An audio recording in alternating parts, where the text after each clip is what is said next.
Hello and welcome again to Indiepocalypse Radio. I'm your host, Andrew. No, that's not right. Damn it. Damn it, I'll get it one of these times. I need to have a proper start to this thing, a proper cadence, a proper welcome to Indiepocalypse Radio. Right, then you describe the show as this is your kind of partway between interview and post-con hangout. I'm your host, Andrew. I think I've got it now. I am throwing my brain back to the 80 billion podcast hours I've listened to and thinking, well, how the hell do those people start shows? And they go, hey, welcome to the show. Here's our premise. I'm the host. Hello. Indiepocalypse, of course, if you're unfamiliar, it's the monthly anthology of alternative games. Usually we host members, contributors to that anthology because those are the people whose emails I have easy access to and who I feel have a connection that they say, yes, hello. But today we have none of those people. Today we have a semi-solo show, me and a pair of guests. So I'm calling it solo enough for me because I'm not splitting them out into separate segments and forcing them to talk on their own while the other sits quietly, which would be a bizarre thing for two people in a room. But hey, we've got our first only guests from Fuzzy Ghost Studios, Pete and Scott, who games. I'm thinking so much about segments. You may know from the games, Queer Man Peering into a Rock Pool, got the .jpeg, or the upcoming Janet De Morani is a slumlord and a witch. Close parenthetical. It's Pete and Scott from Fuzzy Ghost. Correct. Hello. Hi. Hi, I'm Pete. I'm Scott.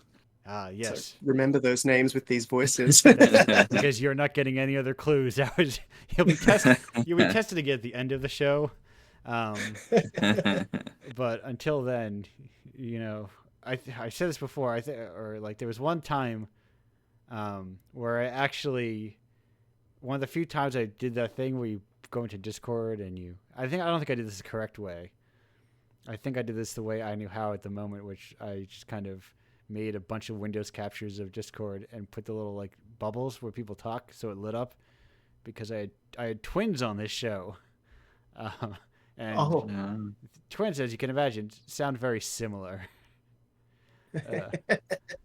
Biologically the same voice box. Yes. It tends to result in a very similar voice. Unless you are, I guess, perhaps more familiar with it. Now, important question, Peter Scott. Did you know any twins growing up? I did. Same. I had close friends that were identical twins. Oh my god. So did Mine I. were just at school. Yeah. Do we all have them? So, this is also a weird... We'll get to video games in a second, trust me. But this is a very weird tangent of the thing I need to put into the ether. Yeah, good, go. The twins I knew, their names were Andrew and Alex. And a bizarre thing in my life that I've experienced, just people, absolute strangers who have no connection to my life, when they get my name wrong, my most commonly incorrect name is Alex. Despite not being one of those twins, and despite those people not knowing them at all, it's just a very bizarre bit of happenstance. They're kind of the embodiment of your misnaming. Yeah, it's really strange. It's just there's so many names so many A names you could pick in the world. Even Adam's got the more hard sounds of Andrew, I think. I'm just weirded out at parents that would give their twins the same first initial. Yes, that seems mean to me. And both two syllables, dual syllabic. Yeah, you got to differentiate those boys. But also, it's got the. Do you think of twins and naming them in terms of saying their names together? Oh yeah, that is kind of fun. Mm. Andrew, Alex. Right, because then they've got nice alliteration to them. Yeah. I don't like Billy and Bob. Yeah, but enough about twins. Video games, you've made a couple of them, or more than a couple. Those were just the two that I had mentioned often because indie developers, they have long sheets of games that they've made, Ours isn't that long. Yeah, you pretty much had it. There was one more Pebble Witch. That's Yeah. it. That's it. That's 3 though. But you've got long Yeah. titles that kind of makes up for it. Yeah, we overcompensate with our sentence names. Right. You're bringing that, I don't know, mid-aughts emo aesthetic into indie games. Yeah. Absolutely. But if people are unfamiliar with these aforementioned indie games, of course, as we know, are independent video games made anywhere between 1 to 50 people with a budget of somewhere between $0 and $30 million. Where Just do you a fall? small window. Where do you fall? Where do you fall? What portion part of the window do you fall in? Would you say? The $0. Oh. Toyman was made on our savings and just the two of us. Yes, right. We license music, but other than that, and like have voice actors friends, but right. yeah, very very baby town. The- For Janet, we're lucky that we've gotten state funding from Screen Australia, so we can afford to pay bills now, which is good.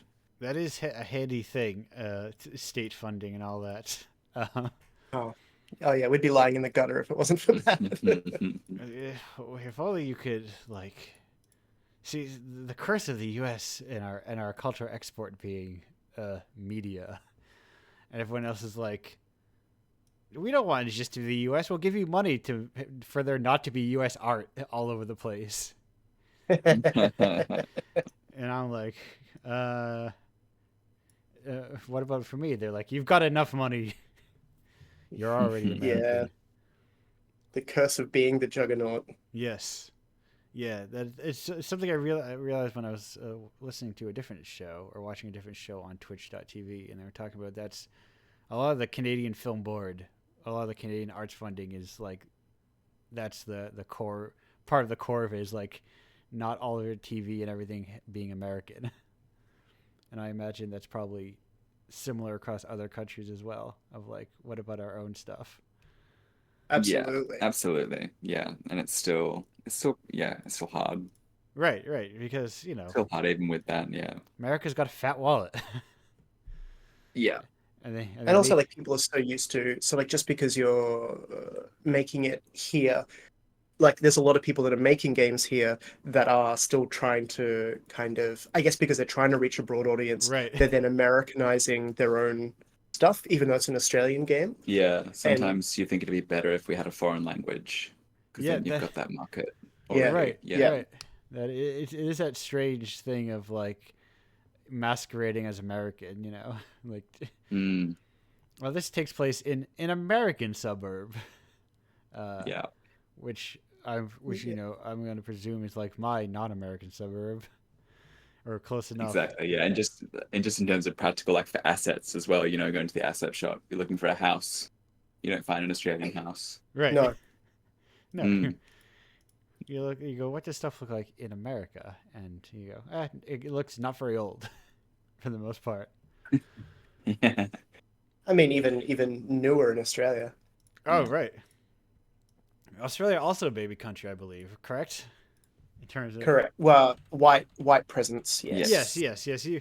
The country that named itself Australia, much like the country that named itself the United States. Yes. Yes. Not, Same scenario. Right. Not, we clearly did not invent the country, just what's the word, taking other people's land because they showed up. Yeah, that sums it up. In the grand British tradition, we share that grand British tradition of just taking other people's land. So it's a full-time job. But enough of video games. Speaking of land, Queerman peering into a rock pool.jpg has small amounts of land in it. If people are unfamiliar, I try to get to this at some point. I'm circling my way back into it. How would you describe it? Give me your. What would you say? How would you describe Queerman peering into a rock pool.jpg? We've always found it really hard to describe, and that's why we're really happy with Janet, because the next game is much easier to talk about. Right. I think yes. it's like a weird walking sim, right? Like It an is. arty little walking sim. Yeah, with like strong references to End of Ava and Yes, yes. Taiwanese slow cinema. Yeah, that is like Um, I I like it. That's the thing of like, especially if you're like, have you ever brought this to like, I don't wish to say this, but like more gamer events, like a more general audience, like video game conventions or that kind of thing. When we made Queer Man, we didn't have many connections to like the community at large in Australia or around the world. And so we were kind of just making it for ourselves. And so we didn't make any like public. Oh no, we did a demo on Steam for a little bit. hmm. But other than that, not really. But Yeah, then when it was nominated for the Nuovo at IGF last year, which was rad. And so we went over, visited America for the first time. And so you're on the floor, like you get a booth for everyone who's nominated, and you get a bunch of just like, gamers walking around because it's GDC. right. And you get some people who see it and are like rad because like it's called Queer Man. So like Yes, it is what it is on the tin, right? And so you get a bunch of people. We had some people who just sit down and play it from start to finish, like 70 minutes long, they wouldn't move. And that was excellent. And you get some people who are like, oh, what's this about? Like, right. oh, walking sim, you kind of got to play it to understand it. And they're like, no, I'm right. That's right. That's the uh, I feel like the kind of convention style pitch increasingly fails games that do not fall under like the capital VG video game category. Absolutely. I mean, yeah, as we start showing it more things like South by Southwest and like Day of the Devs and stuff, Yeah. and you get the games where their demo is like this really tight combat based, like immediate dopamine hit kind of thing. And Yes. then you get the corner, which is us of like, there's some story based stuff and you gotta take it slow and be gentle and Right. let it you don't wash over you. And like, that's hard. That's a hard sell. you don't have there's no like vertical slice that you have. I mean, or if there is, it's a very gentle slice. Yeah. Right. Right. What do you? It's like it's the problem I run into. Making trailers every month. And I'm like, well, how do you make a trailer for these things? That's Yeah. like the first 30 seconds and 30 seconds in the middle of it are just like equal parts 30 seconds in terms of like describing what the game is. Hmm. Mm. And it's like, and I think I do 10 seconds even, so that is even less. But I think you find people like there are people like I'm noticing more and more yeah, people that are coming to these events for those things. And I think those people are feeling more comfortable to be like, oh no, I can find the games that I want to play, which are these story-based things. Yeah, and there's more games like ours similar to that Yeah. yeah, at these events as well. So it's creating its own little world. Yeah. yeah. I've heard I wonderful things about Adventure X in London, which is apparently all about like I think it kind of got its start with like point and click style adventure games. And so people are there just to play that kind of stuff. right. And I love the idea of just everyone is ready to go in for a gentle, slow time. Yeah. Oh, it's got to be an ideal like if there's a show floor, it's got to be an ideal show floor where it's like no one has a loud booth, No, which no. is Like maybe there's a string quartet playing in the corner. yeah. That's it's I've always had the I mean and now I didn't realize I've been calling it Nouveau for so long. I didn't know it was Nuovo. I guess that makes sense though. Um, Yeah, I think we never really knew how to pronounce it. Everyone just said that. I can't remember the official. but because I Way imagine still all in the these night. games are kind of like in their own little section, right? Yeah. Yeah. So Oh, that yeah, there was the whole IGF section. And thankfully last year it was the Novo Award was a lot of queer games. So it yes, was like just a bunch of us queers like hunkered together feeling out of place and very yeah. starstruck. because even the IGF itself, I think it's been shifting a little bit more in these last few years. I think, but like even that itself is still very like for those $30 million indies, has been like for these Oh, past few years. It feels like, but it's like been shifting, or not, the past 5, but within the past yeah, 1 or 2, it feels like it is shifting more towards like independent ideas more yeah. than like you know what's the word I'm looking for? Zelda, but made by an indie too. But Yeah, I appreciate. I think they describe the award as it made us think differently about what games can be, yes, that's I mean and I love that premise. that's generally what I think of as the cool award. Yeah, absolutely. We would chuff to be part of it. That's the one you pay attention to and be like, oh, what games are in this one? Mm.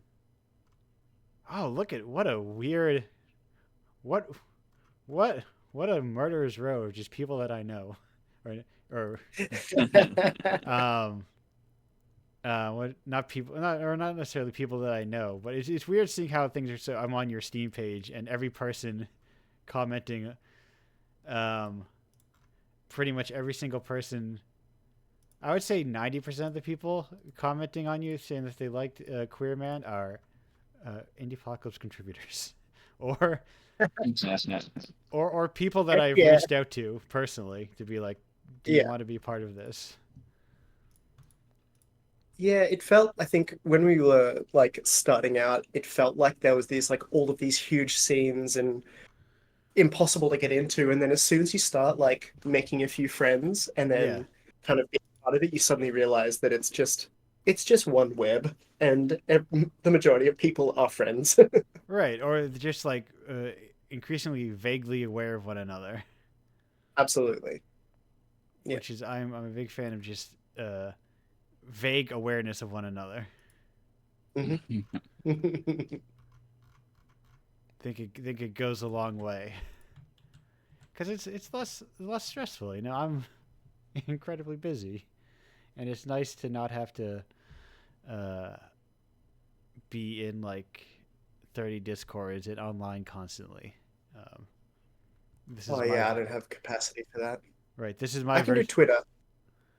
Yeah, I can That's barely. about it. I also, because it defaults to for you so often, which drives me insane. I just have to log off. Uh, Yeah, that's very fair.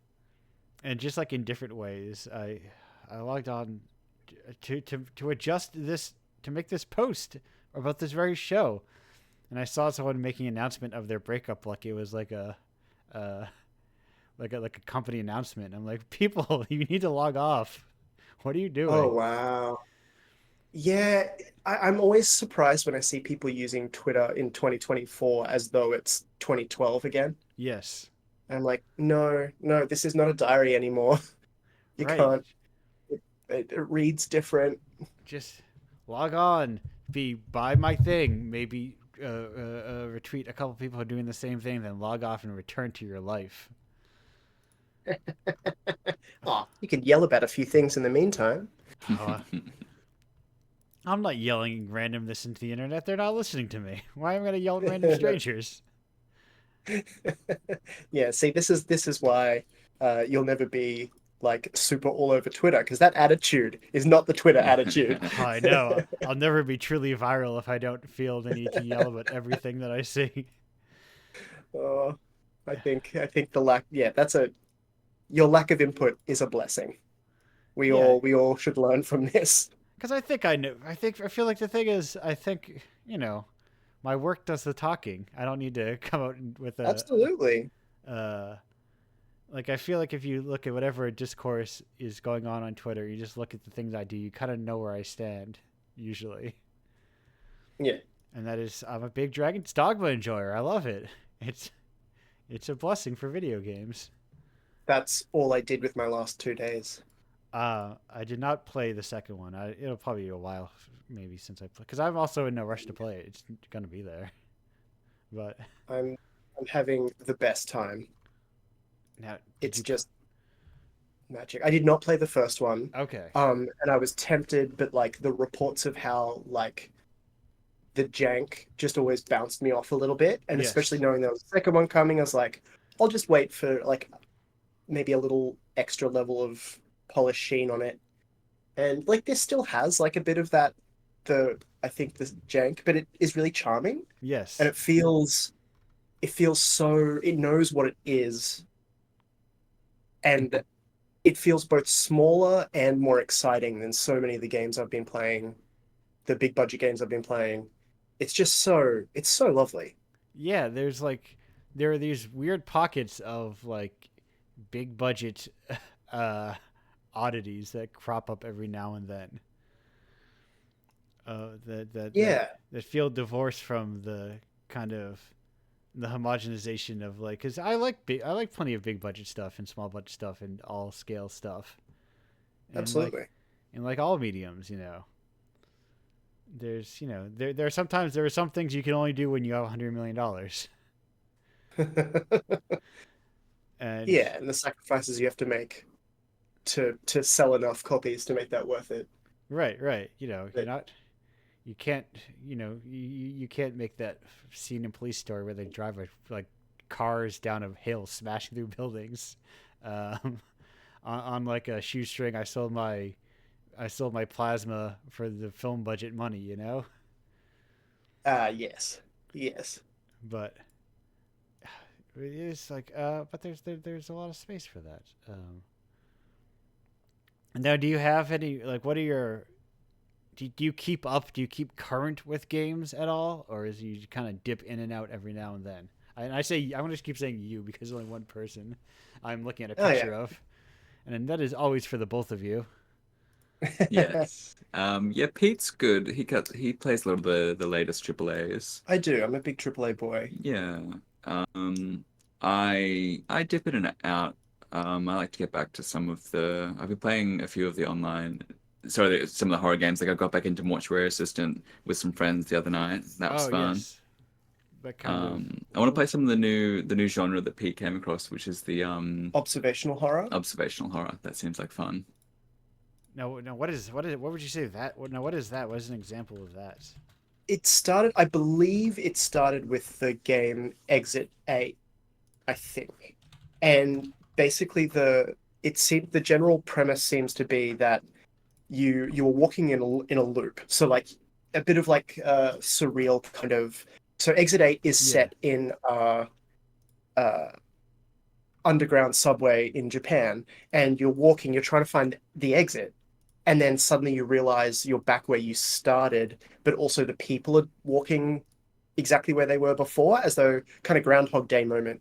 But right, then as you keep doing the loops, you notice things changing and um things get different and more kind of messed up as you go. Yeah. And some of the spin-offs, like the way people are kind of advancing this premise, is like you have to do a lap of this institution, and then you just have to note down is anything different at the end, and you have to pull this lever to say if something was different, and then if you were right and you there was something different, you expand, like you go to the next, like your lap count goes up. It's really strange. It's such an elegant way of making horror right. It with is like well within your means. right. Because like on the horror is like also like the true like workhorse of entertainment of low budget high Oh, returns. yeah, Absolutely. and I love it for that. I deeply love it.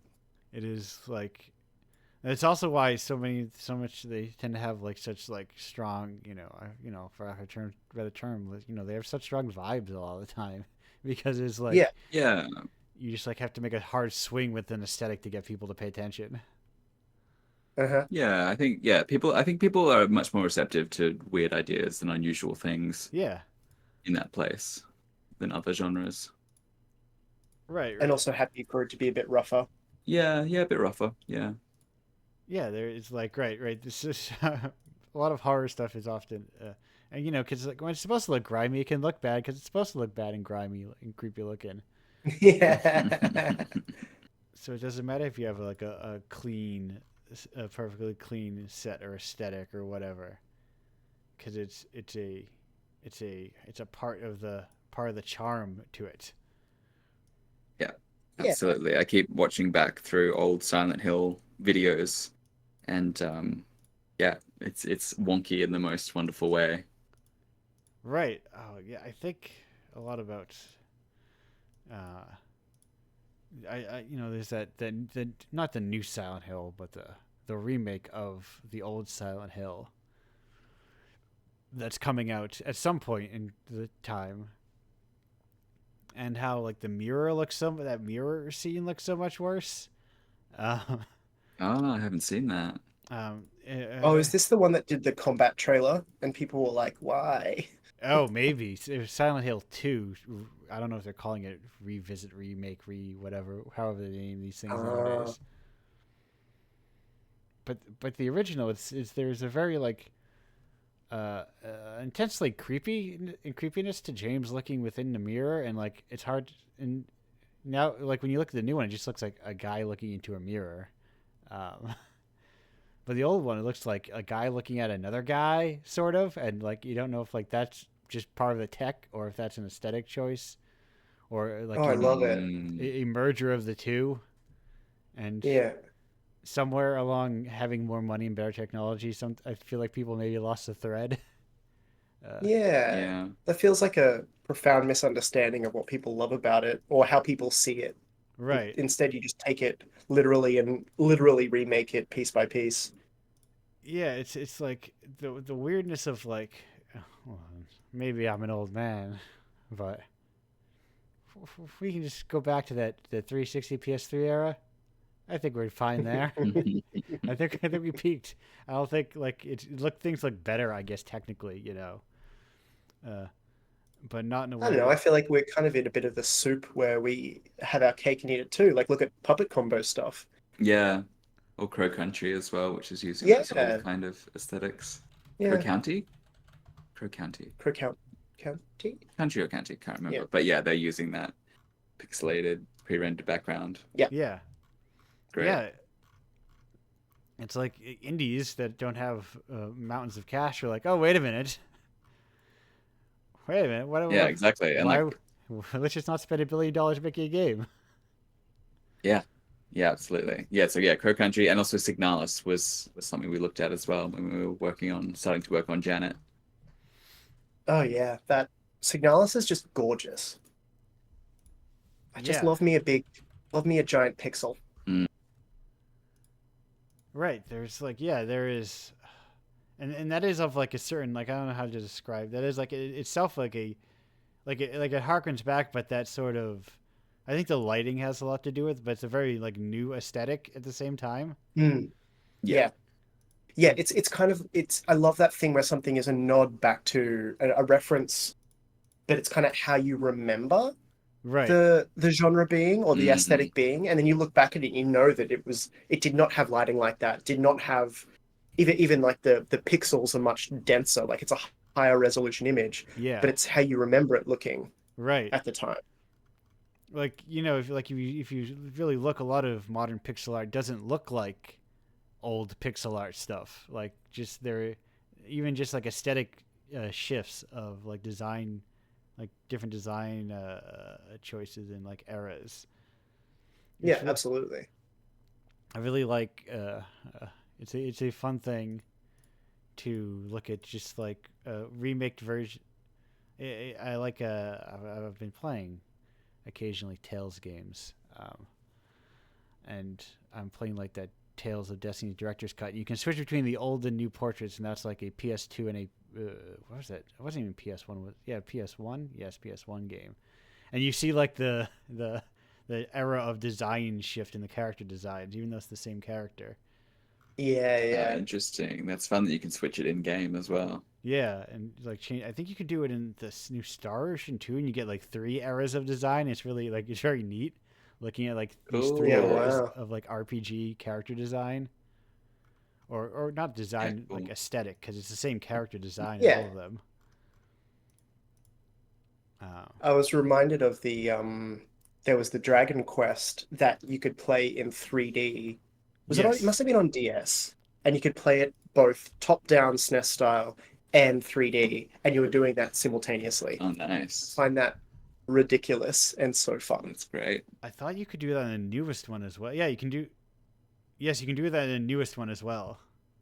Really? Yes, yeah, Which it one's was that? 11, 12, 11. 15? It was 11. Uh, no, yeah, and you're right. It was in the 3DS, so maybe the 3DS could do both at once or something. And then maybe on like the console versions, you could switch. I'm not sure. I have not played it. Despite I've played a lot of Dragon. Oh, Like yeah, yeah. I found a 3DS screenshot of 11. That's just so funny. I love it's it. yeah, and looking at that, like when I talk about areas of design, like yes, that does look like it is from like that like that SNES era, like PS2, 2D PS1 era of like design, like the aesthetic of the forest and the mountains in this picture I'm looking at on Wikipedia, um,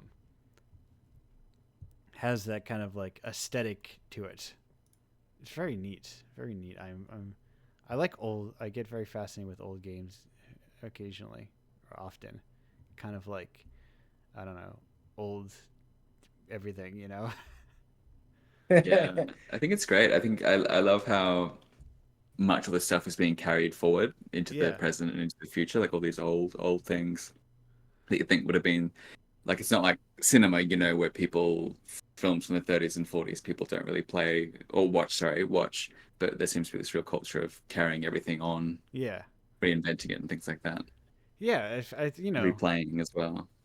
I think it's catching up to like within other mediums there is like that what's I say this with a compliment, that snob era of like the snob culture of like or enthusiast culture, whatever you want to call it. People are like, yeah, actually, movies from the 30s are really cool. Why aren't you all watching Yeah. the Yeah, Why aren't you all watching The Third Man, um, or whatever? yeah. And I think that like that is catching on more in games of there's a very long post I think of Sylvie talking about Tower of Jiraga, and it's like, man, more people need to start thinking about Tower of Jiraga again, and Yeah, nice. we need to start making a lot of real bad decisions when we make video games, and I love it. Um, I don't think I've ever heard of Tower of Draga.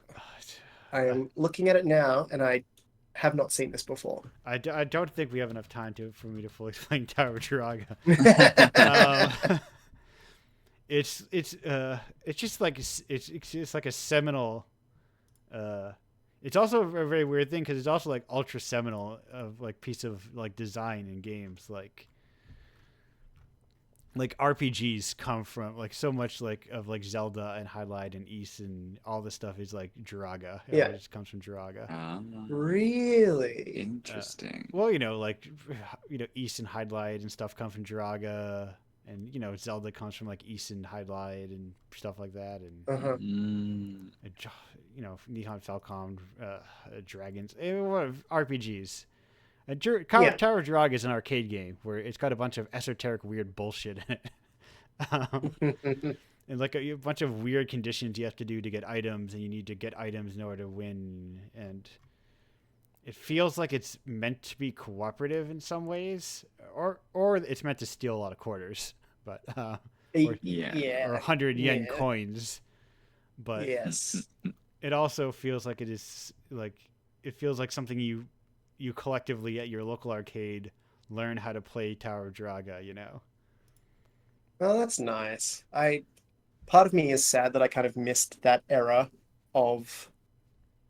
I mean, I never had enough money to really sink Right? my dollar Yes. coins into Yeah. arcades, and I was also never good enough. So, oh, No, we were a fan of. We did not. I'm like just in the late. I'm at the waning era of the arcade, um, in terms of that. Like I'm in the era where the Time Crisis machine was the hot machine, yeah, absolutely, and same. it had the pedal. It had we actually had the Hmm. home version. The home version was like so smartly done. Also, Yeah, I remember that. because it's got the little button on the side of the gun so you can duck. Anyway, Time Crisis. What a smart piece. Anyway, I you love mentioned it that. earlier, but Janet DiMorne. DiMorne. I was like, Yeah. I started adding Yes, Janet Demorne. Janet DiMorne. I started adding, like, I got it in my head and started adding too many extra letters to it. That is your upcoming game. I'm not here to scoop you and say when are we looking for release dates. Who cares?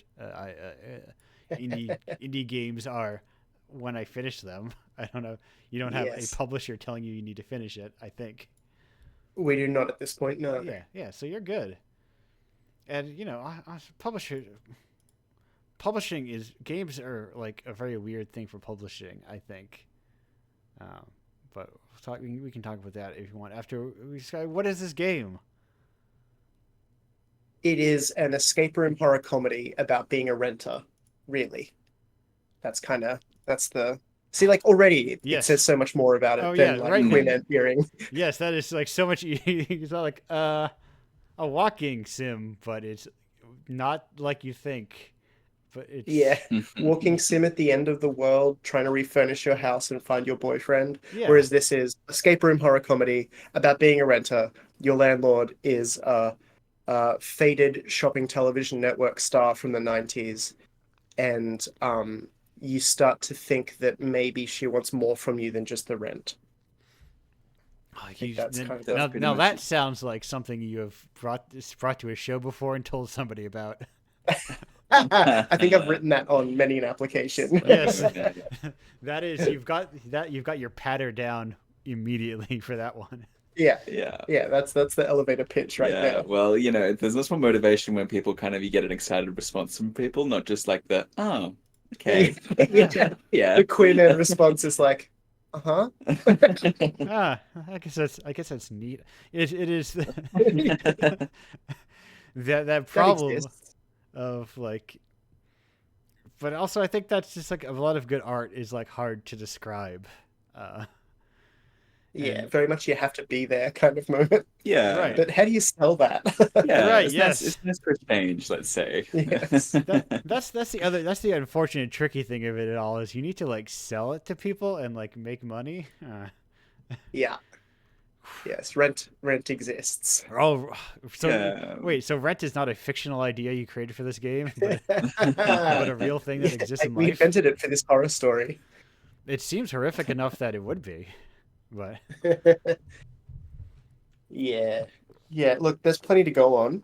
It's not we're never starved for ideas, that's for sure. No. And we're featuring people's rental horror stories in the game as well, which will be fun. Yeah.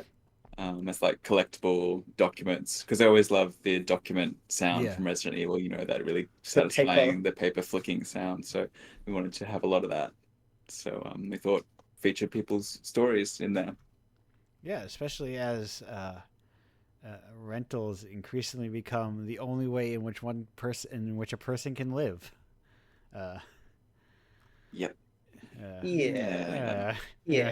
It's the whole thing is set. So Janet is set in a house that we actually lived in here in Sydney, for like 7 years. Left because we found that the floorboards were rotten with black mold underneath our bed. So we thought maybe we should get out. It seems But pretty then good. asking for people's to submit their own horror stories, and we quickly realized that we've had a really good run. and other people's experiences with their landlords are something else. Yeah, Absolutely something else. right. It's just like you didn't know that black mold was there. You could have been living blissfully while you're slowly I mean, granted, the slow poison of black mold, but I can only imagine like someone being like, "Oh, I don't have a window. Not it's broken." I was like, "I literally not have a window. I have a hole in my wall where a window should be," and the landlord's probably like, "Well, that's fine." We've got stories of like people who found there's like a secret room underneath their balcony and their landlord was in it. Or A lot of like, floorboards ripped out, a lot of front doors, like the locks never fixed. Yeah. A lot of landlords just letting themselves in. Yeah, a lot of landlords. Yeah, a lot of family members of the landlords posing as handyman. Oh yeah, like or, in disguise. That yeah, was a in good story. disguises. Yeah. So lots to work with. you, you, So you, much. you would think that just owning a house and forcing people to pay you, buying up real estate and forcing people to pay you just to use that real estate while you do very little in return would be enough without having to build secret rooms and break into their Oh house. man. Yeah, look, creeps be creeping. Yeah,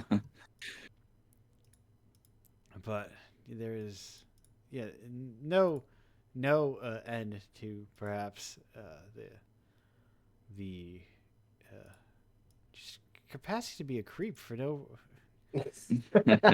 apparent reason. But Oh, yeah, yeah. but you know what? While we're here, hey, what's Pebble Witch about? Let's finish off the triumvirate. What? That was a much lighter one. That Yes. was the like the proof of concept where Scott was sick of me because we were commercial animators, and Scott was sick of me complaining about how long short films take to make and the fact that there's not really an audience for them anyway. Yes. And I just wanted to make things that were like referencing video games. And so I'd made like short like tiny films on Instagram for a while that are basically like pre-rendered video games presented as a short story. And so Scott was like, just try to make a game. See if you can make a game. And it not really occurred to me that that was an option. Um, and so then in 3 months we made Pebble Witch, which I'm really impressed that we did that, considering we've been working on Janet for like a bit more than 18 months. And I'm like, how did we do something in 3 months while we were learning? But yes, it is. You play a apprentice Pebble Witch, and Pebble Witch's whole things are trying to find rocks that have any form of unresolved trauma. And so you have to like sit still with the rock and see if you can help it resolve its uh yeah, any if it's got some issues. Yes. It's like a chill walking and talking sim. That was the description, Yeah. right? Yeah, and the whole thing was like, okay, there's one set piece. It's based on like JRPGs where you come off the map and go into a village. And so I was like, okay, our scope is this is just the village, nothing else. Um, yeah, it's like 30 minutes long. That's how we did it in 3 months. Yes. um, The time limit also helps when you're like, oh, what if it's just not very long? yeah, yeah, and it was just there was no room for scope creep. There was just like, get it out, treat it like a short film. Um, yeah, it was good. It was, and then suddenly we make games now. Yeah, you just kind of. I think that's kind of you just kind of like fall backwards into uh, making something new. You know, you're just like, oh, well, I guess I made one game. Why not make two games? And why not just Yeah, keep making games? and then upon like meeting like all of the people we've met, um, because of making these games, and suddenly realizing that oh no, there is a community for us. Yes. These are our people. We are talking the same language. We are interested in the same things. Like coming from animation, where it's all like mixed with marketing and design, and it's all very brand based, and no one really cares about telling stories. Right. Talk And I was about. just like, oh, these just aren't my people. There is no community for me. That's fine. And then you meet like indie games scene, and you're like, oh shit, these people rule. Right. Right. It's really lovely. Talk about no market for short film. Talk. What's there's even less of Oh, one for short indie film. It's like yeah, so it's like where do you go from there? But games are like a weird nebulous thing where it's all kind of like there is you can kind of go somewhere from making very short games sort of or not necessarily a lot of absolutely. And people will play it. Like way more people are happy to play a 30-minute game than they are to watch a 30-minute film. Or I 10 feel. minute short film. Or a 10 yeah minute. Yeah. right Yeah. it's Yeah. And the enthusiasm of audience, I think TV and movies are really positioned as something to just like consume and move on from. Right. It's been really devalued in that way. Whereas games, I guess because they require a certain level of like mechanical investment, even when it's just a walking sim or a visual novel, like you're still, pressing X to continue. You're still making choices in some way. And so that interaction just tends to lend itself to people giving it more headspace. And I appreciate that. Yeah, It's great. you can't like uh you know escape. You can't just walk away and the game will finish itself. Exactly. Yeah.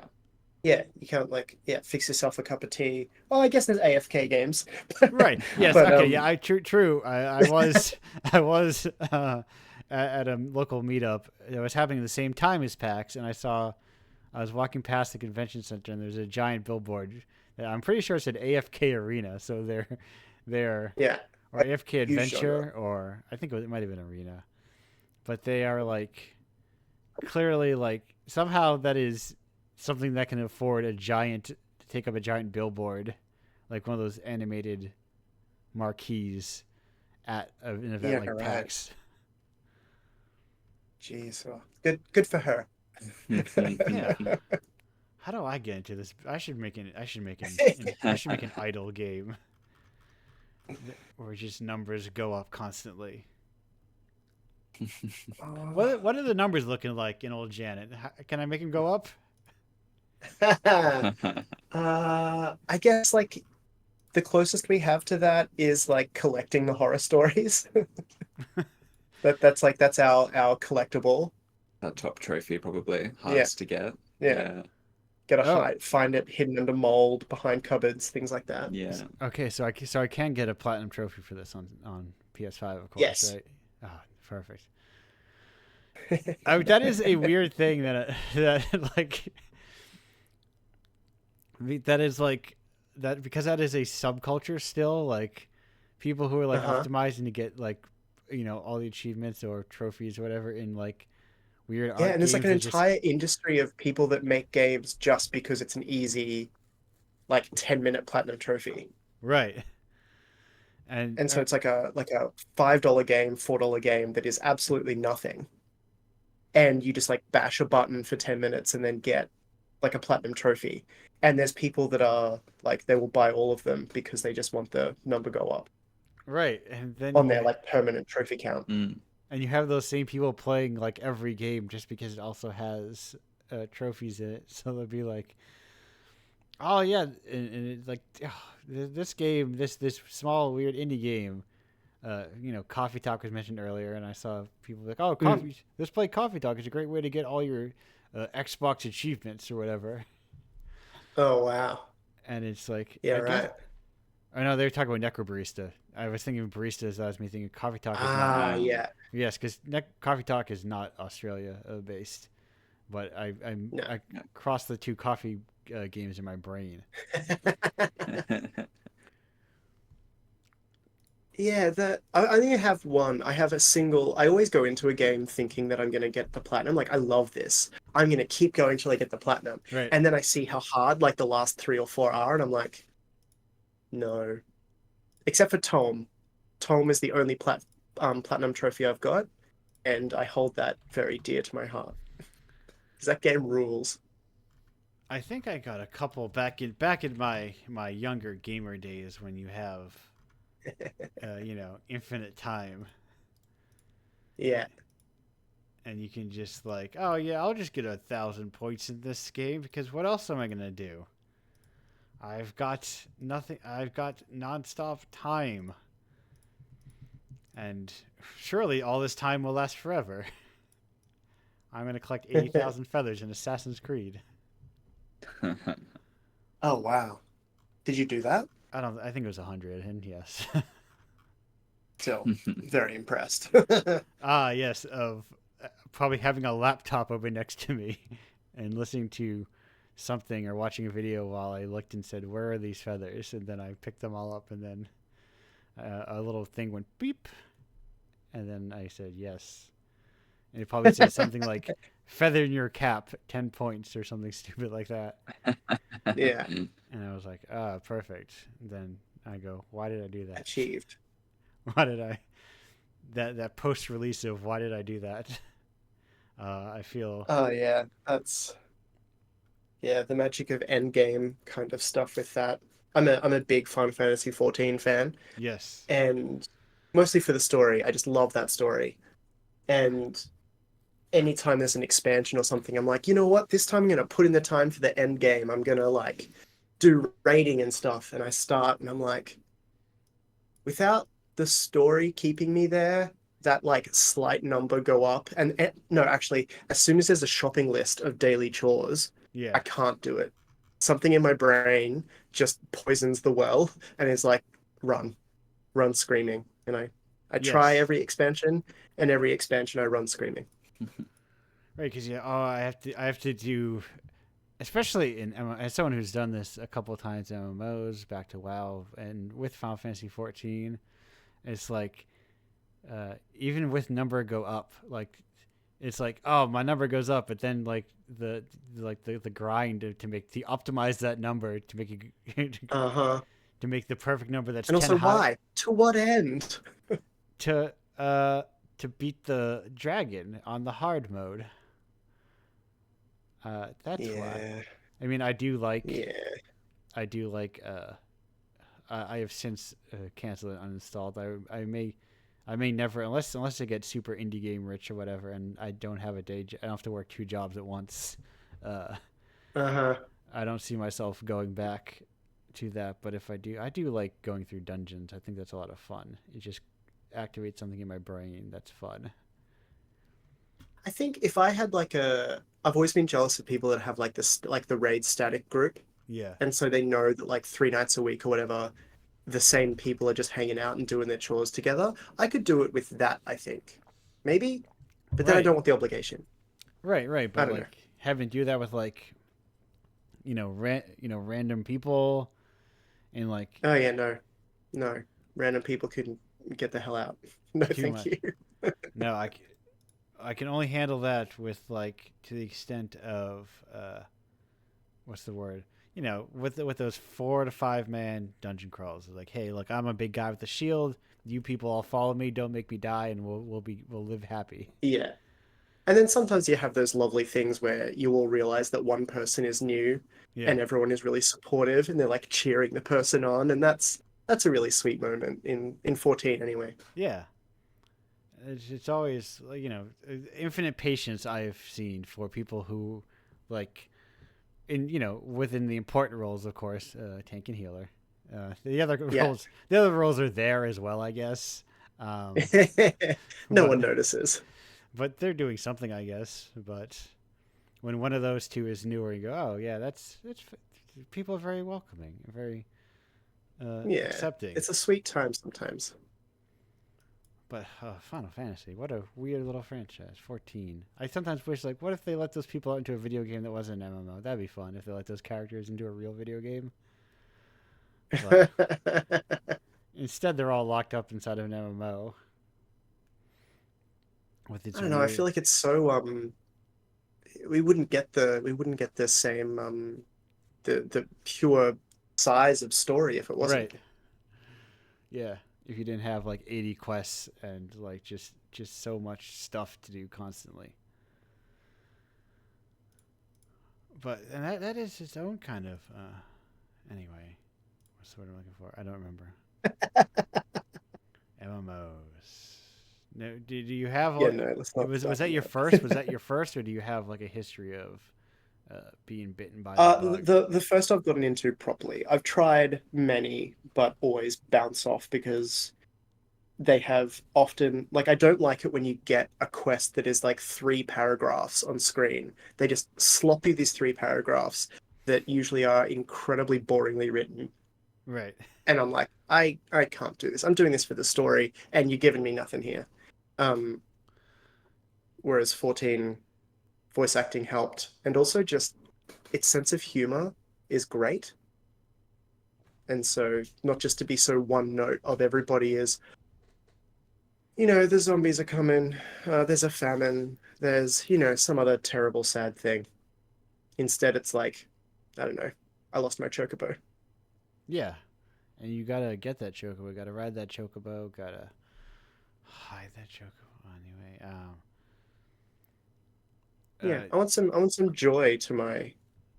The joy makes the trauma later all the more harrowing. right, right. Make me happy now to hurt me later. It is very much like we are taking a JRPG and we are uh, placing it into an MMO to the best of our abilities. Yeah, and it was a freaking triumph. Yeah, it's a cool. I'll probably maybe I'll go back in 2, 3 years, Yeah. 4 years, 5 years from now, and be like, what Oh is this boy. thing? I'll play through all this, and then I have to like deactivate the part of my brain that wants to be like, oh, what if you just could get everything? Did I no? Did I Oh quit? no. Oh yeah, no. Did I quit when I finally quit Final Fantasy 14? Did I have every class except for a couple of crafting classes at max level? Maybe. I, Oh. I might have, Oh but wow. but Yeah. I Yeah, think no, they're you got to be good at stopping. no. I think they're fun. I think they're fun to play. That was the curse of making a fun game. I was like, I think it's fun to be all these different guys. Uh, but It's a good. but that's can't sit around just talking about. Oh, I'm losing my independent cred talking about all these. Yeah, we turned it into a MMO podcast. Sorry.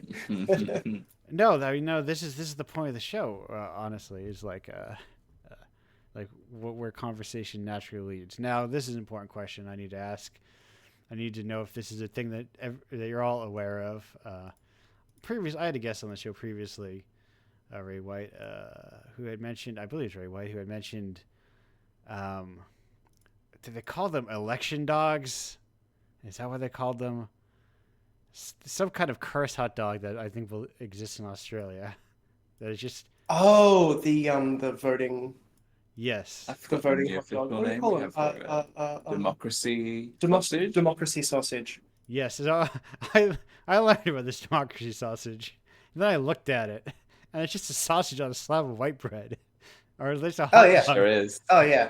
There's It's- nothing special about it. The point is, you get it. and it That's is that's it. That's the magic. That's Australian tradition right there. it is because I just love very normal food, you know. I love like it's probably my favorite thing of different cultures is like the bullshit food that they like or like not even that they like, it's like that exists. Yeah. And like Yeah. and these democracy sausages, okay, I'm very glad to confirm that yes, they are. Yeah, I think in inner Sydney I've seen less of Yeah. it, but it's very much a like very strongly suburban. Yeah, and if you go to any Bunnings, which is a hardware store chain here, they'll have that Oh yeah, every election as well. yeah, and also just on weekends, Yeah, sure, maybe. sure. Love a good sausage and white bread A snag. snag. that that is another shared tradition between our countries. I think of just these. How many other countries like hot dog? Hot dogs are kind of trash food, but Yeah, but there's a pleasure to them of just tube of like let's just have what if our food is a trash tube? Uh, what if I we was ate? when I was in at GDC the other Yeah. week. I was introduced to Danger Dogs, the like street food hot dogs that are like what are they like? They're like custom made like cooktops, and they call them Danger Dogs because if you eat it, you could be in danger of food poisoning. Oh, that's the dangerous. That's the Oh, danger. Yeah, right. Yeah, yeah. I wasn't introduced to it by eating it. Like it was just they would just warned me of like if you have something you need to do in the next 24 hours, maybe don't necessarily get a danger dog. right. And there's also the added benefit of it's probably cost like what $26 US there on the streets of San Yeah, Francisco. in the middle of San Francisco, absolutely. Yeah, that is there was I was talking to someone probably on, was it on this? I don't think it was. They was on the same show. I was talking to someone else on the show. GSK, I think, is the acronym, if I can remember, that they go by often. And they're talking about devs, and I think they were in Japan, and the devs talking about going to DICE, and how, like, for the cost of one person going to DICE, they could just host a local event, like, Oh, rent a space and just host a local Yeah. event. yeah. And I mean, that's going to any event in America. right. Is that price for us? And it's like how beneficial is it to go to GDC versus what if we just hosted our own event here? Yeah.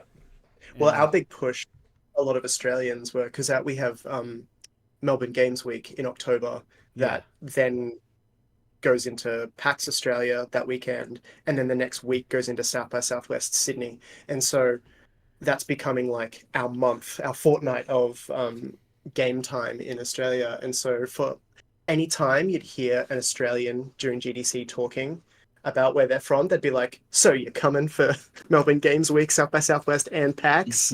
right. So we're trying to get everyone to come down to our island on the other Why side of the world. aren't they going there? Why do they all got to go to San Francisco? Listen, these Americans, they probably got way more money. They can afford the trip. Yeah, come to us. Yeah. Go there. Don't go to American South by Southwest. The Australian South by it's much further south and much further west. Yes. Yes. It's Not it's the wrong. south is by south is west. It's you can PAX East, PAX West. No, who needs those? I'm an hour out of PAX East, and I didn't even attend that thing. But PAX Australia, I'm not going there either. But that is expensive. Yes. That is, but if you get into the IGF Nuovo, they give you a little bit of money. They give you some walking around money, I think. Yeah. Yeah, and also like thanks to state funding, we got a travel Yes. grant to be able to go over. So Right. we could afford it. That's the other, like, right. So what you're saying is the Australian government is kind of like rich mommy and daddy for Australian game devs. Absolutely. And we love them deeply. Yes. Let me see. Let me check. You're right. Australia does have a Wikipedia page. Does in fact a big one too. They probably got tons of money. No, that is like it's the weirdness of like this kind of arbitrary dependence on like in-person events still for some reason. Yeah, but like there is nothing different. There's nothing quite like meeting someone in person though. Yes. For like that, the trust and the bonding, and also like it's really hard to have beers over Discord. Right. It's if you're And just drinking like a alone. big part of my like how I bond with people is just drinking. Yeah, it's the classic of good or bad. Well, it's it's if you follow my Andrew's patent secret technique is you drink 2 beers and then you stop drinking beers. That's my secret drinking technique. Heck yeah. I found it to be foolproof. Never been hungover in my life. All right. All right. You can. It's like you always can just like leave. You can always just leave and hang out and do whatever you want. And you can drink heavy ones. You don't have to drink 2 Bud Lights, or whatever else. What the Australian equivalent of such? You can have a Bud Light. I'm not sure. We're A Han Light. oh no. 4X. Does 4X have a light? Don't know. Does VB have a light? I have no idea. We're fancy boys. We drink fancy little beers. I do. Beers, we crafty beer boys. I do too, though. To be fair, my go-to is like, does this beer have a picture of a monk somewhere on it? It's usually Oh yeah, nice. a good standard bearer of quality. Yeah. Like Yeah, a German same. beer. Like a Yeah. Belgian or something. Yeah. Yeah, yeah, heck yeah. Those ones are like, oh, this brewery's been around for 700 years. Yes. And I'm like, these monks know a thing or two about making beer. Sure, it doesn't taste like What else Jolly do they have to Ranchers do? or whatever, but I'll survive. Sure. Does it cost you like $20 for a 4-pack? Yeah, maybe. But that's why you don't drink so much. The other secret trick. Andrew's drinking Look, beer tip 20 in number. Australia, $20 for a 4-pack is cheap. So Yeah. Oh no, it's the other way around. So like $40 maybe. I don't know. Yeah. Yeah, something like yeah. it. That's Andrew's drinking tip number 2. Like expensive beer, then you won't buy very much. Yes. You'll buy it like once or twice a month, and you'll be like, oh, I'm not buying this every week. What are you, crazy? I don't know. It's expensive. But yeah, no, there is. I mean, I'm going to like 3 events this year, but they're like smaller scale events.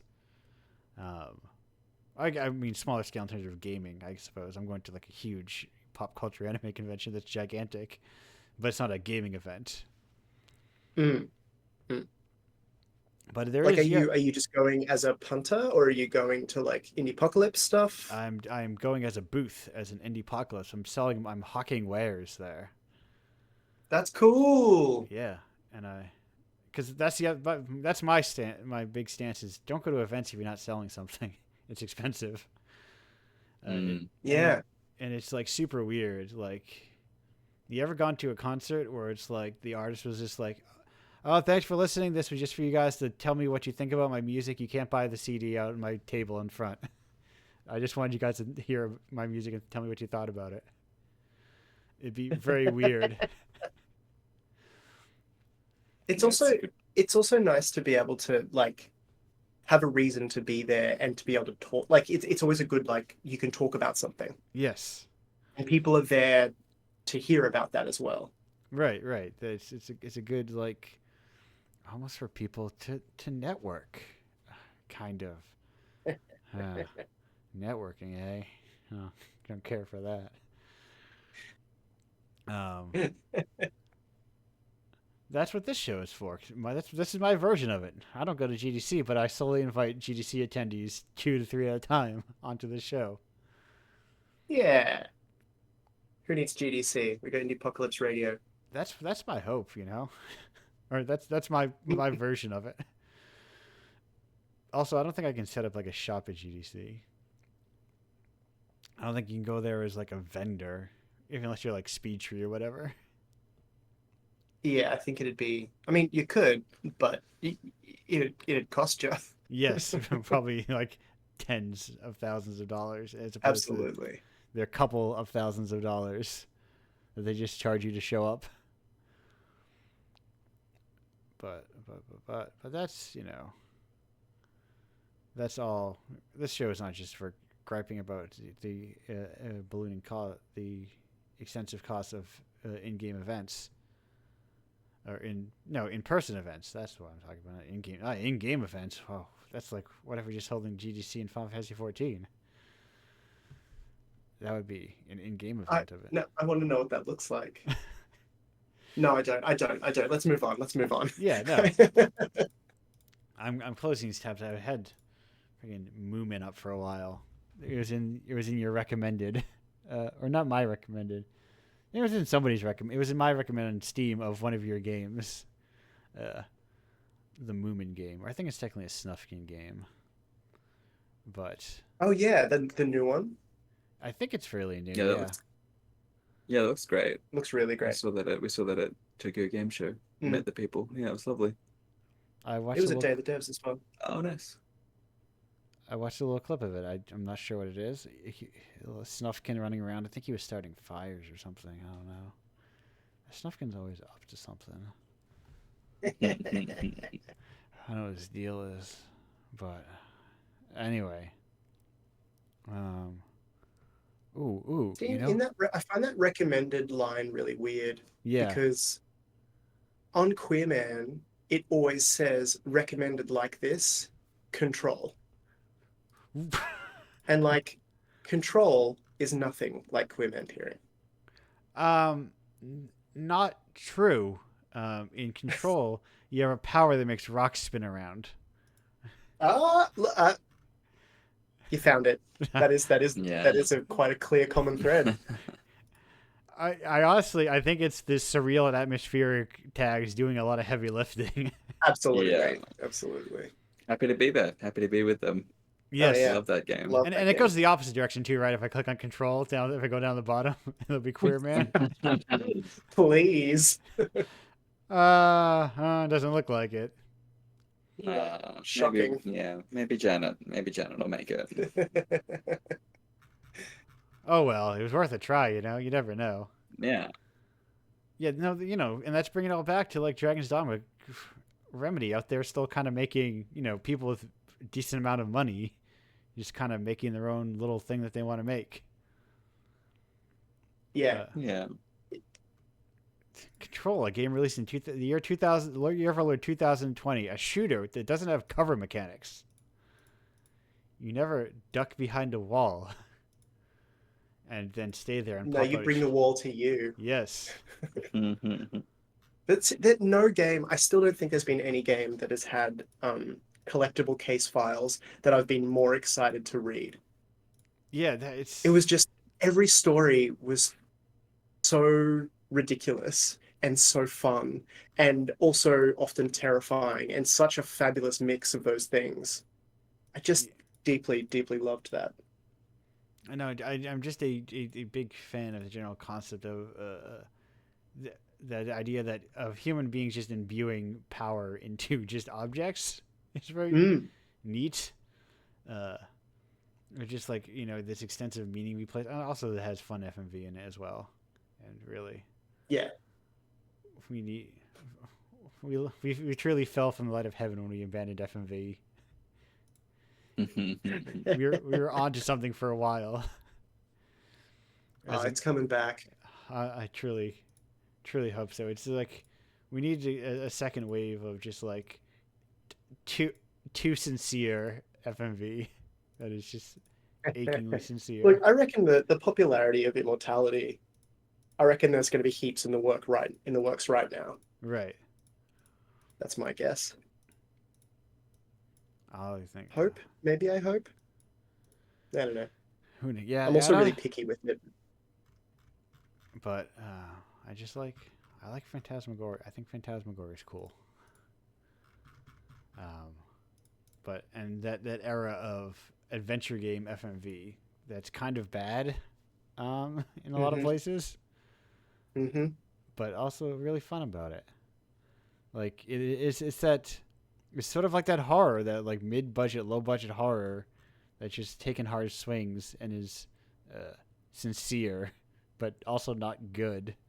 But deeply not good. Right. Oh man, yeah. Now I'm looking at Phantasmagoria screenshots, and I haven't thought about this in so long, and it's just crazy. I love that this exists. I love it. Is the second one. Speaking of queer man appearing into a rock pool, I think Curtis Craig is like one of the first like bisexual leads in video games. Oh, really? If I remember correctly. Or like within like commercial released video games and all that, Yeah. And he's just a schlub in a gray t-shirt, and pants that fit fine. Truly the representation we deserve that we've lost sight of.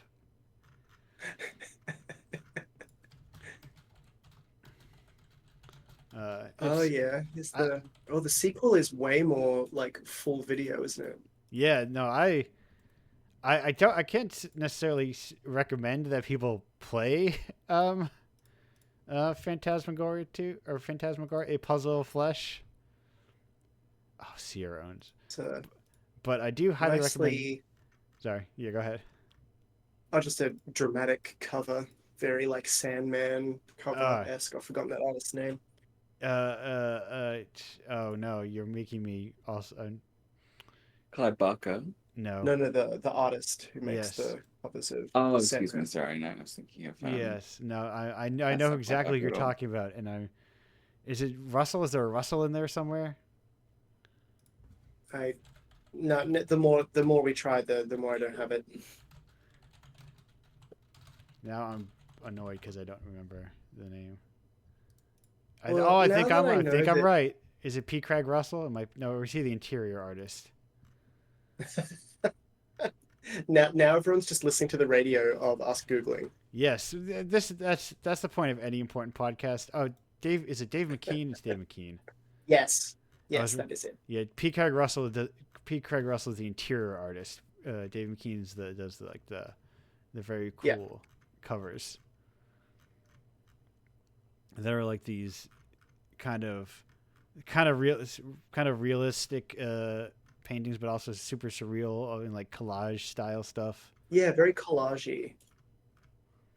Yeah, it's very Sandman. That's kind of cool. Sandman. Uh, Hot takes on Indiepocalypse Radio, of course. I come from this scorching opinions of things, and that's Sandman's pretty cool. Uh, but we're not going to devolve. We're not going to. You almost caught me diving deep into comic talk, but we're not going to go down there. I am a big fan of the medium, but we are cresting over an hour. I usually go 2 hours on the show, but 2 hours, that's also 2 hours with 3 or 4 guests, or 2 or 3 guests. Yeah. Not necessarily one guest. One guest is like a nice crisp in and out hour. We're done. We're cool. Which means that's when I start wrapping up. I don't need to wrap up. So I have 2 important questions for you. These are the standard Indiepocalypse Radio questions. I hope you're prepared. Oh boy. And first up, what's your favorite type of rock? Oh my god. What favorite type of? What? You know the ones you get on the beach? Oh no, that's a cuttlefish. That's not a rock. I like malachite. It's Whoa! like a semi-precious one, right? Look at you coming out with a real Yeah, answer. it's good. Fancy little thing. Yeah, good one. Yeah. Oh, your malachite's It's got so a real funny, cool look to it. Yeah. I just a few days ago was making a puzzle for Janet that involves multiple types of precious stones, but you can tell how much I was paying attention. I can't remember any of them. All right. That's I like. We're considered one, so that is our answer. Yeah. And now, second up, and now this one, you can weasel out of fully if you wish to, because this is a question. This is no longer a what. This is a do, and it is: do you have a favorite Toho character?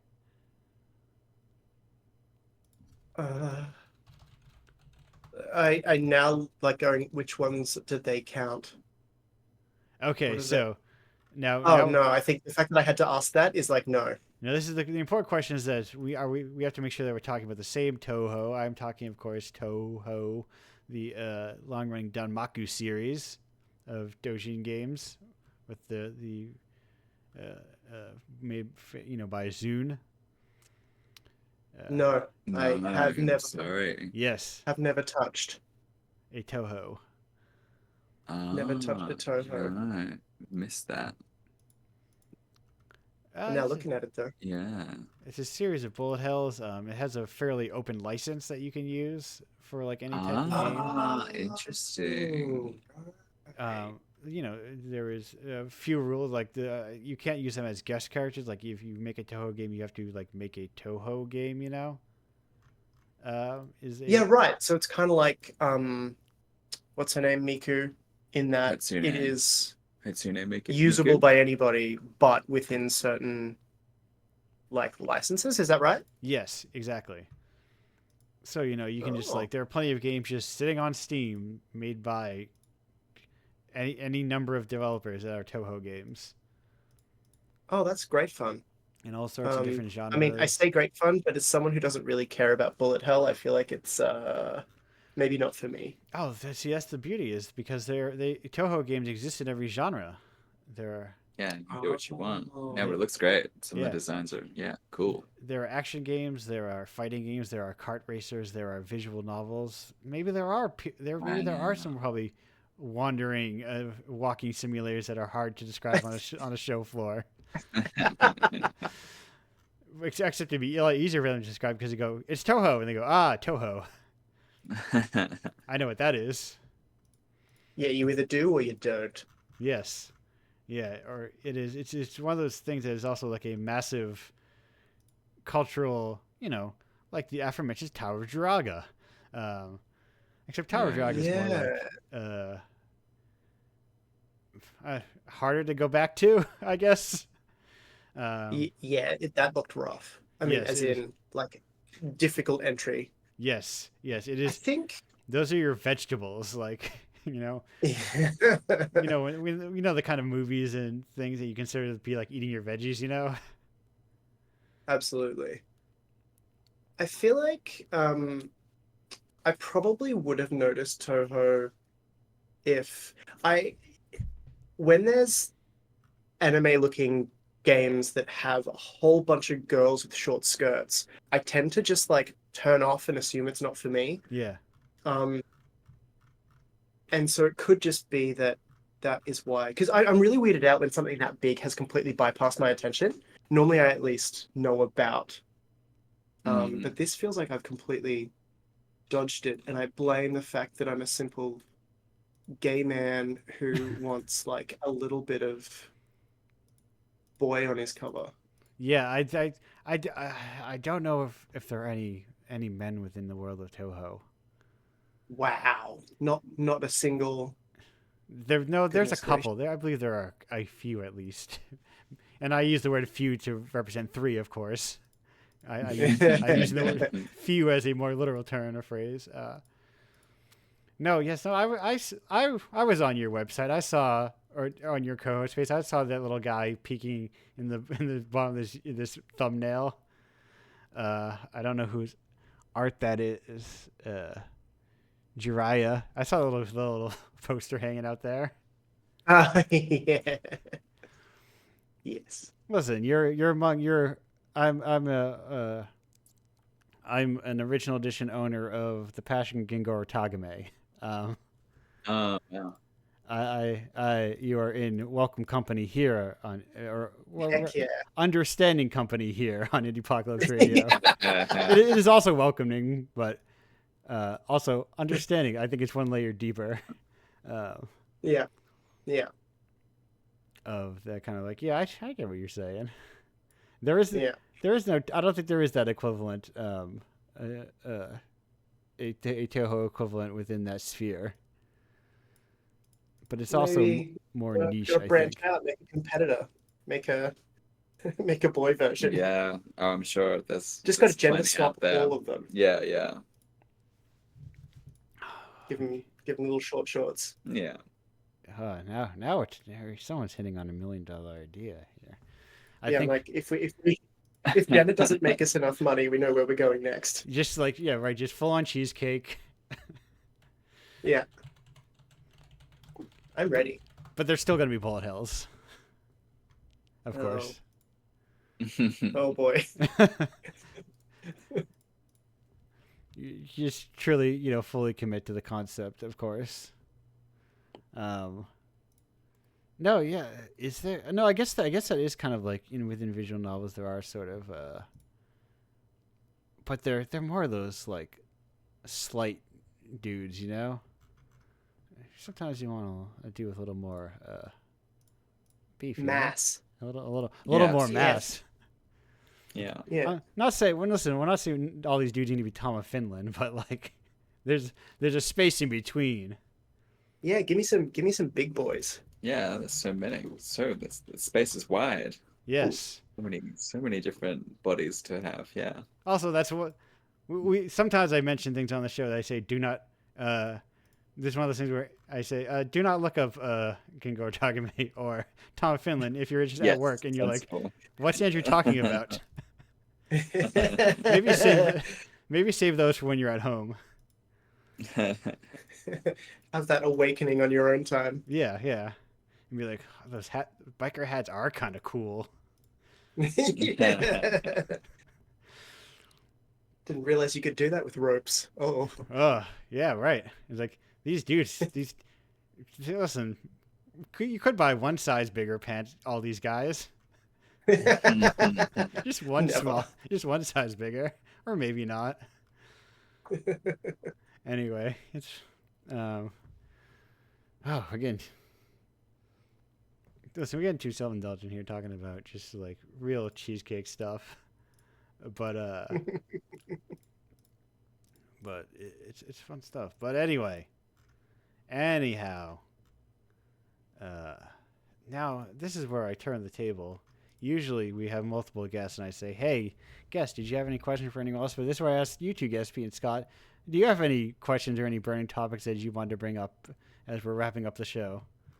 Anything I might have missed that you're like, "Ah, I can't. I was ready to talk about this, but Andrew didn't say a word about it." No, we have no hot scoops, nothing exciting to share, no hot topics at the moment. We're just deep in the grind of making the game, Yeah, really. not much else. Not room for much else. My brain is compartmentalized into making Janet and playing Yes. Dragon's Dogma 2. Oh, perfect. That's all I've got in me. That's all I am as a person. Yeah. Um, well, may you jump on a million little dragons and stab them to death, and hurl your little guys at them. The, Absolutely. the first Dragon's Dogma does a funny thing where it's like, if I remember, it has like, well, it's one of those things where like, I guess you call it accidental queer representation. um, where like, what's it called? There's like one of the storylines is you can like, I don't know, I don't remember the Dragon's Dragon, not Dragon's Dragon. You have like a little tryst with like the queen or of like a kingdom, but that is like no matter what gender you make your character. But I feel like that is assuming that because like if you just make it they're assuming you're making a guy. Yeah. Wake me up when it's a male king that everybody has a tryst with. Right. But instead it's just like me with my giant lady with her huge sword Heck just yeah. fell backwards into representation because because I made a giant lady and I was hiding. The court jester wouldn't catch me in the queen's bedroom.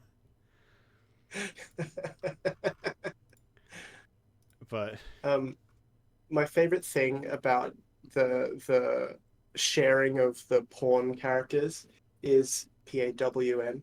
yeah, Is my brother is also playing at the same time, and he's made his duo a pair of old ladies, and it's just really fun when I suddenly see this old lady walking towards me. I'm like, that's my brother's character, and just I've never seen a character creator allow such oldies, and it's really, really cool. yeah. It's very fun. I think that's the one reason why I would want to like get on into it quick is like uh just for the fun of people's weird little pawns. Yeah, yeah, Because you know they are fun little just like people making weird little freaks that you just kind of like run around and tell you how to yeah, fight dragons better. yeah. It's a really fun mechanic. It's much more elegant than I expected it to be. And also like it's lovely having like sharing the game, not only like messaging my brother and talking about it that way, Yeah. but then we are also sharing the game, playing it asynchronously. Like he's got my pawn and I've got his, and it's just yeah, it's a fun way of sharing a game that doesn't have multiplayer. Right. And there's like because now because do they bring over like the whatever equip I'm trying to think of do you equip pawns? No, you just kind of make them, right? And they just kind of are what they Yeah, are. you make one and then you hire another two. Yeah, yeah. I was thinking, oh, you upgrade your pawns. Be like, no, you don't. At least I don't remember the first one. I believe you do not like get them better gear. So you just want to be like, oh, look, someone's been putting in the work. You Look at do only for your personal right. one that you've yeah. But yeah, that is Thank you, Dark Souls, for allowing weird games becoming inexplicably popular. Yeah. And allowing weird games to trickle through every now and then. Yeah, and thank you, Japan, for holding that torch. Because Yes. goodness knows the West is struggling to do. Listen, I know that Final Fantasy has towers in it now that you climb up and reveal maps. That's fine. But it is nice to see like little pockets of like, design, like another country's like design aesthetic. Yeah, absolutely. And it's like, oh no, this is very popular because people. Let me tell you about Monster Hunter,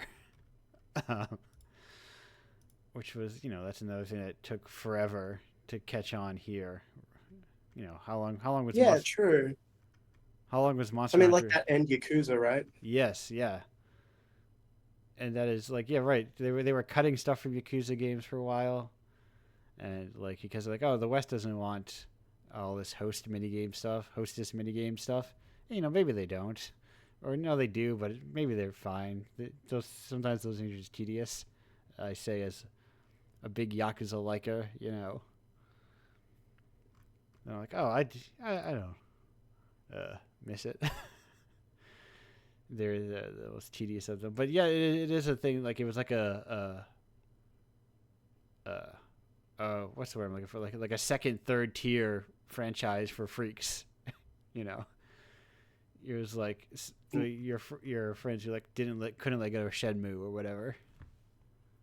Yeah, yeah. So And like, now it's just the biggest, like now they're the biggest releases of the year. right. What are the poor little otaku gonna get all high and mighty about now? Yeah, right. So what is well now it's just that the West now it's that the West is making Yakuza woke, of course. Oh Jesus! Or something like that. That is my favorite thing of clicking on, like when I'm looking up something, I found with you a Steam guide. That is always like one of the the side conversations. They're like, "Is this game woke?" And I'm like, "What do you mean?" As soon as that word is used like that, I just close the window. Right. And I'm like, I just do not have time to engage in this. Is there somebody going on every single Steam page and asking that in the forums? And what's that person doing with their time? They have bots for that now, I'm sure. Oh, Yeah. they're just like every new game, it just activates immediately, starts creates a forum topic. Well, Yeah. People need to know if it's gonna go broke, I guess. Oh well. As we know, Yakuza's going extremely broke. Yeah, Yes. clearly. Lowest selling game in the franchise. So what are they doing? Sega, they're out of business. I think I can afford Sonic now. Sega has so little money. I think I could just go over there and buy him if I wanted to, and maybe I should do that. Make him the new mascot. Should I get a mascot? I don't know. Like Indiepocalypse mascot. Yeah. No, just buy Sonic. I think buy that's good. Sonic. Oh, it just becomes yours. Things I could do with Sonic. If I buy Sonic, does that mean I get to hang out with Ben Schwartz? being Sonic the Hedgehog? Do I get everything that comes with Sonic? I don't know where to go with this. Important questions. No, Much to consider. There isn't necessarily anywhere to go with this. This is me and my worst impulses. But anyway, of me just like saying yes to everything and following every path that it goes down. And I'm like, Andrew, you're doing a talk show with video game makers. You're not fucking doing silly time, let's have fun improv shows or whatever, where the guests are just by force of will have to agree with you. Oh no, I moved something. I got scared. I almost broke something, but no.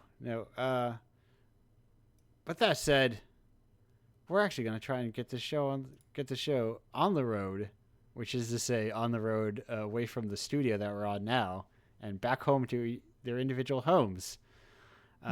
So P and Scott, thank you so much for joining me here today. Thank you for having Thank you. us.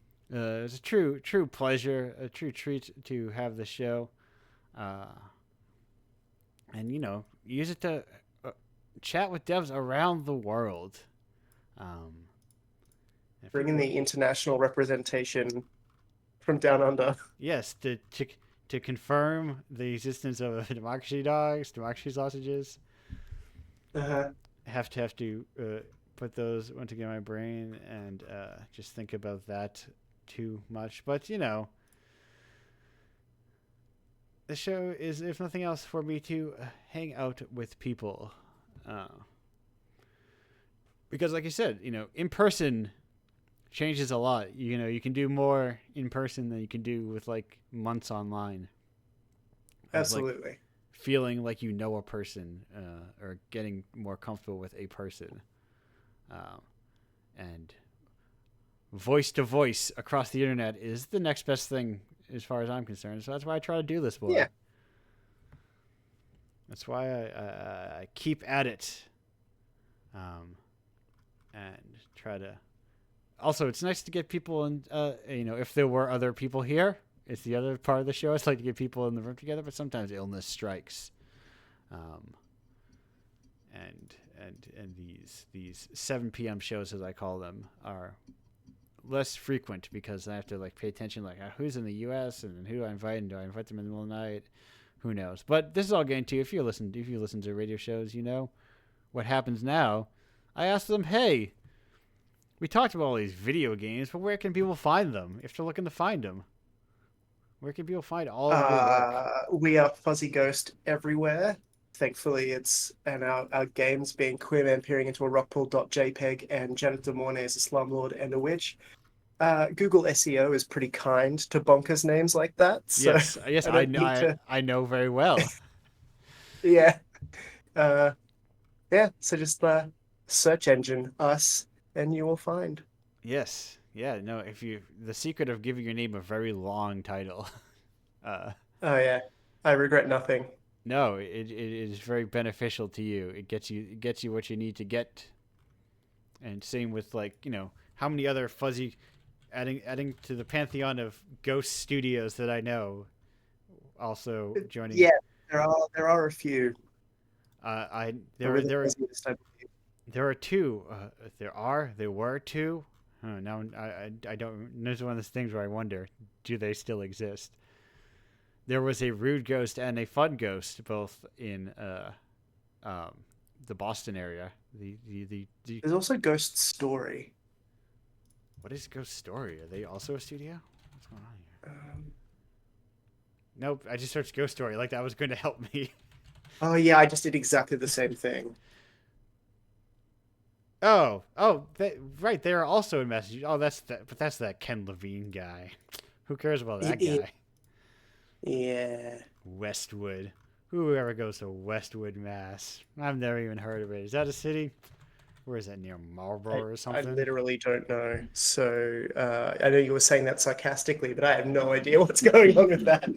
yeah, I don't know. You don't want to hear me go through different towns in Massachusetts? Oh well. I don't know that I need it. No. No, I don't think I need it really either. I think we're in agreement here. I don't think we need to discuss Western Mass. But yes, that is also a ghost thing. I hear he's making BioShock again. Oh yeah, that's a whole thing. I don't have the capacity for that sad conversation. Oh well. The other thing I've been thinking about as I really wrap it up, is I saw somebody else was trying to make, like, what's his face? Game Maker's Toolkit. I saw one of the other things I saw briefly is that they're making a cannon, or they're attempting a cannon, and I'm like, that can only turn out in a way that will disappoint me. Oh yeah, in terms of like games you must play or books you must read, or yeah, I forget. This is once again Andrew spending 2 to 30 seconds on Twitter as he makes a post and seeing a glimmer of something. But I'm like, I'm fascinated by the idea of gaming canon, and artistic canons are not like singular. I think all art forms have like a multitude of canons of like different like in my mind a canon is like a shorthand for someone as like a starting point or like a place to look for something new, not like a definitive answer guide or whatever. Oh yeah, that's a good description. Or I mean, I suppose if you ask Jesus Christ, he would say something like, "No, these are important saints or whatever those canons are," or. But I'm not But really when it's asking. art, it's different. Like it's everyone has their own in Yeah, and their own sensibilities of what they want. So I guess yeah. I'm just, I I'm feel like just, canon needs to be more like a person that you turn to ask for taste. If you've got yes, similar taste, more so than a list. right. Or I need to know that there are like a myriad of lists, so it's not like I'm looking at the the Oscar Best Picture winners, and I'm saying these are all the movies. I can go, yes, well these are some movies, but then Sight and Yeah, Sound are some other movies that are usually not those movies, and then Sundance picks, TIFF picks, or like different critic lists they're all like collections of lists, and you go, I'm going to sample these all. Um, but that's just me thinking a lot of things. I should also make a survey of people's canons of games and see if I can find one if I can get one that's more interesting than people saying Mario is good. Uh, Mario's you should fine. just recommend like it's just a list of Indiepocalypse. The end. Yeah, I mean, there's only like 500 of those games. Yeah, I mean, how long could that take? Really not that long. They're not very long games. That's Uh, perfect. I mean, you work in the 30-minute to an hour long game category so far, which is they'd be a long boy in Indiepocalypse. Yeah, right. Yeah, Um, we're moving into like hoping for 3 hour now, so woo, wow, working our way up. you'll be at 60 in no time. Have you considered? Can't wait. And have you considered, Janet, the possibility of, in order to get more pages, you need to climb a tower first? Yeah, yeah. We'll move into roguelikes. Yes. That makes perfect sense. The most sensible. Add a roguelike mode later on, so that there's replayability to it. Um, but listen, I'm trying to end the show. What do you let me talk too much? Sorry. We're trying to have we're doing that thing where we're just continuing to have conversation. True, Chris. Wrap it. I gotta have lunch. I know this is the problem with me. These 7 p.m. shows is I've already eaten. I'm full of sub. I'm full of sub and fries and ready to go all night. Uh, but yeah, no, that is I myself, of course, to finish off the plugs. You can find Indiepocalypse. You find that at indiepocalypse.com. You can submit your games at indiepocalypse.com/submit. There is a Patreon, indiepocalypse.com/Patreon. You go there. For $5, you can subscribe as you would usually do, as for the cost of it, or you can subscribe for $5 a month and get only the brand new commissioned games. For less than the cost of a AAA game, you can get 12 new cool independent games every year. Of course, you can get, if you want Indiepocalypse in your own house, that's indiepocalypse.com/tapes. That is where you get physical editions of Indiepocalypse. And of course, if you want physical editions of your own indie game, if you're an indie game developer, or you like 12 of the indie game developers I have on my site, you can go to pizzaprangs.com/tape market. And there I have a shop of, independent video games in this cool USB cassette format. Or if you want to get yours made on that, either to sell through my store or for me just to ship to you. We were talking in the pre-show about 2.5 Studios and how they have, I'm shipping out a bunch more to them soon. They're cool but those are not available, and they have them available strictly through their own shop. Not my shop at all, which is the point of it. It's supposed to be a format. an affordable an affordable format that you just use. And of course, there's also pizzasprings.com/tape club, which is the monthly tape club release of cool, slightly more commercial for now, more higher known. The tape club is like, what if all the people? It's like my gambit to get people to buy in big on the format, because I think it's a good format. Right now, this month, the March's game that will switch over on the 20th. It changes on the 20th, or no, not the 20th. It's the 20th this month, but next month it'll be, I don't know. What is it? The third Wednesday of every month is how I have it. The third Wednesday of every month is new tape. March's is an outcry.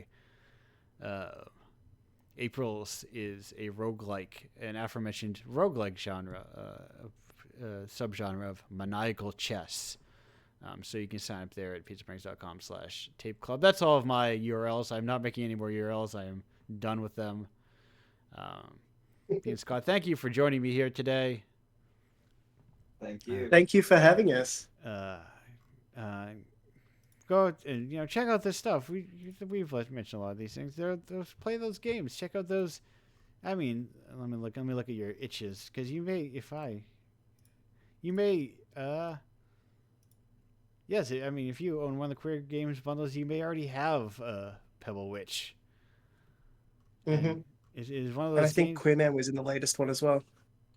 Okay, yes, it might. It just is. I look for games that have the little, game jam join thing, but it could have just been added manually. So perfect. You probably have both of those. You can just play them all and check them out. It is one of those, games, and they're what, like an hour and a half. You can play through both of those games in the time, less time it take to listen to this show. Yeah. And that is, treat yourself to shorter games. They're great things. I'm not going to keep going because I was like ramping up again for a second, and I'm not going to ramp up again. I'm looking at the off ramp, and are you familiar with off ramps? We're not getting into off ramps.